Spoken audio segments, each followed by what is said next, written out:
Waalaikumsalam warahmatullahi wabarakatuh. Selamat siang dan sore teman-teman. Baik, sebelumnya saya mengucapkan terima kasih kepada teman-teman semuanya yang telah meluangkan waktunya untuk membantu kami dalam menyelesaikan tugas akhir mata kuliah perkembangan remaja dan dewasa. Jadi materi kami yang akan kami sampaikan adalah tentang pembentukan identitas diri dan penerimaan diri pada masa remaja. Nah, materi pertama akan dijelaskan oleh saya sendiri. Sebelumnya perkenalkan, nama saya Rikalina dengan NIM 2315040119 dan saya Setiandra dengan NIM 2315040081. Baik, materi pertama akan dijelaskan oleh saya sendiri, yaitu tentang menemukan identitas diri pada masa remaja. Yang pertama, masa remaja. Di sini teman-teman ada yang tahu apa itu masa remaja? Masa remaja itu merupakan masa peralihan dari usia anak-anak ke dewasa. Jadi dari usia yang diawali dari usia 10 sampai 12 tahun dan berakhir di usia 18 sampai 22 tahun.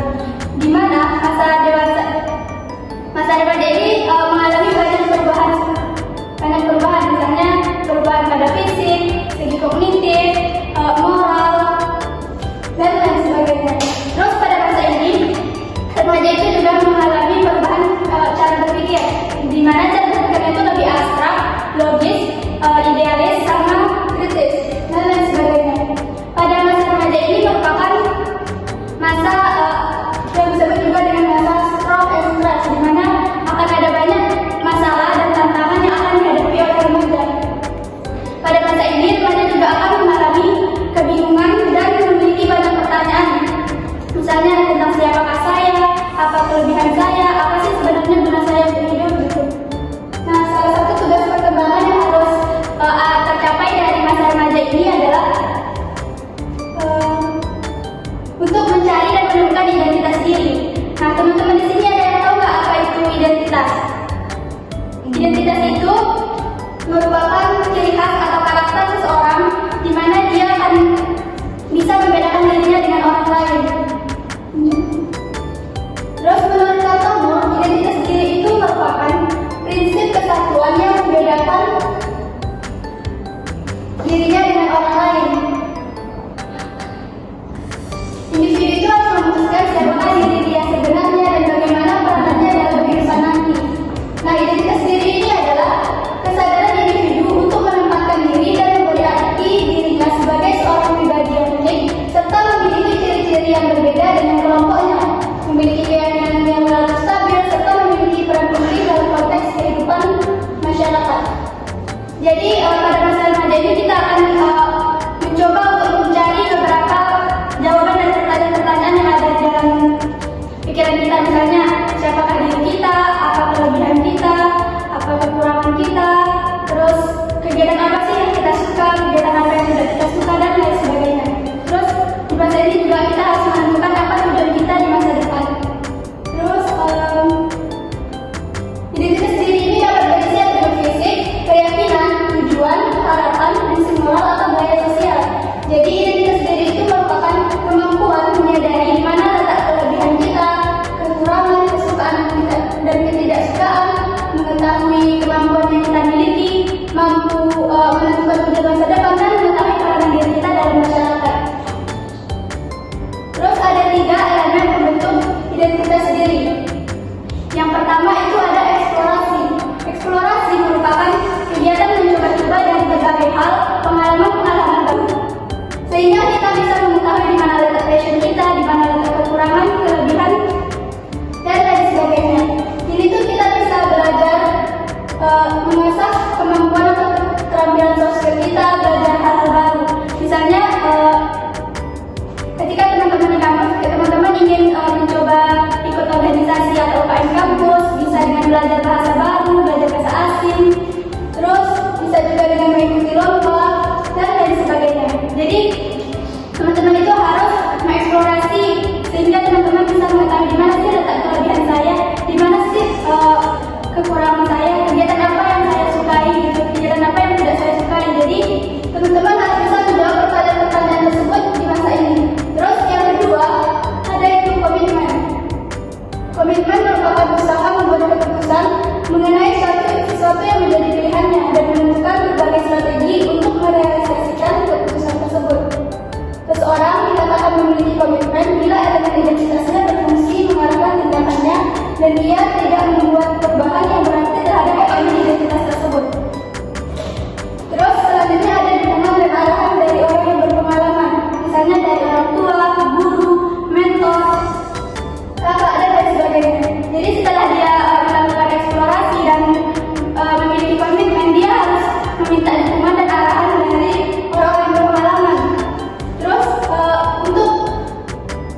Yang itu biasanya terjadi pada masa remaja atau sebelum mereka menjadi remaja, yang dimana mereka itu belum mengetahui di mana letak kelebihan dan kekurangannya.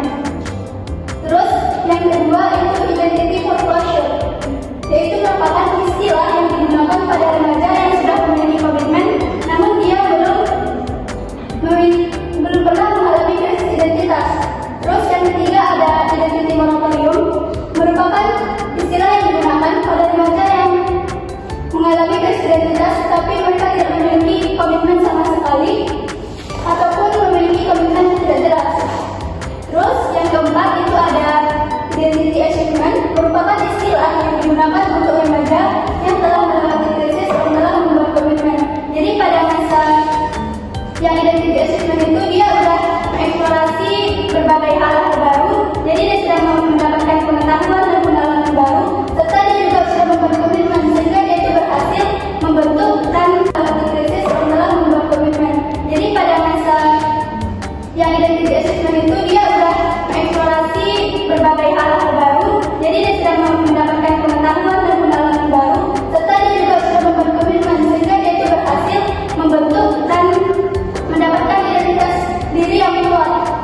Terus yang terakhir yaitu adalah faktor-faktor yang mempengaruhi identitas diri pada remaja. Menurut Furman, dalam buku Ramadhanu terdapat beberapa faktor yang mempengaruhi identitas diri, yaitu yang pertama pola asuh keluarga. Jadi pola asuh keluarga yang demokratis itu biasanya akan mendukung dan memberikan arahan kepada anak-anaknya sehingga remaja itu bisa menemukan identitasnya, sedangkan pola asuh yang otoriter dia itu tidak akan mendukung dan membiarkan saja anaknya itu untuk mencari identitasnya sendiri. Terus yang kedua ada homogenitas lingkungan, yang ketiga model untuk identifikasi, yang keempat pengalaman masa kanak-kanak, yang kelima perkembangan kognisi, yang keenam sifat individu, yang ketujuh kelompok teman sebaya dan catatan identitas etnik. Sekian materi dari saya kembalikan kepada saudari Karina. Baiklah, di sini saya akan melanjutkan materi dari Sofia. Sebelumnya teman-teman ada tahu nggak apa itu penerimaan diri? Tidak.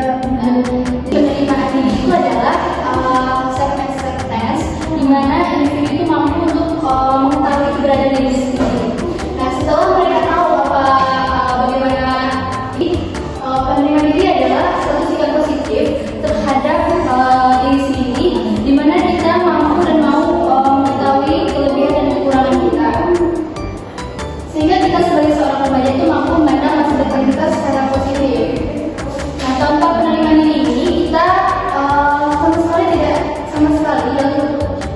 tanpa penerimaan diri ini seseorang hanya dapat membuat atau sedikit perubahan dalam kehidupan mereka. Kemudian kesimpulannya menurut Rogers, dia mengatakan bahwa biasanya individu yang merasa bahwa disukai, ingin diterima, atau mampu atau layak menerima. Tapi kalau orang yang menolak dirinya sendiri, dia itu bakalan hidupnya itu nggak bahagia dan tidak mampu membentuk dan menjaga hubungan dengan orang lain. Kemudian kita masuk kepada ciri-ciri penerimaan diri menurut Johnson David. Jadi teman-teman berikut adalah beberapa ciri-cirinya. Yang pertama itu adalah menerima diri sendiri apa adanya. Berarti kita mengakui atau menghargai diri kita secara utuh maupun kekurangan ataupun kelebihan kita, sehingga kita sebagai seorang remaja itu mampu untuk menghadapi masa depan kita yang lebih baik. Terus yang kedua itu tidak menolak dirinya sendiri apabila dia memiliki kekurangan ataupun kelebihan. Terus yang ketiga, memiliki keyakinan untuk menerima diri sendiri, maka seseorang itu tidak harus dicintai oleh orang lain ataupun juga dihargai oleh orang lain. Terus yang terakhir, untuk merasa berharga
Sekian penjelasan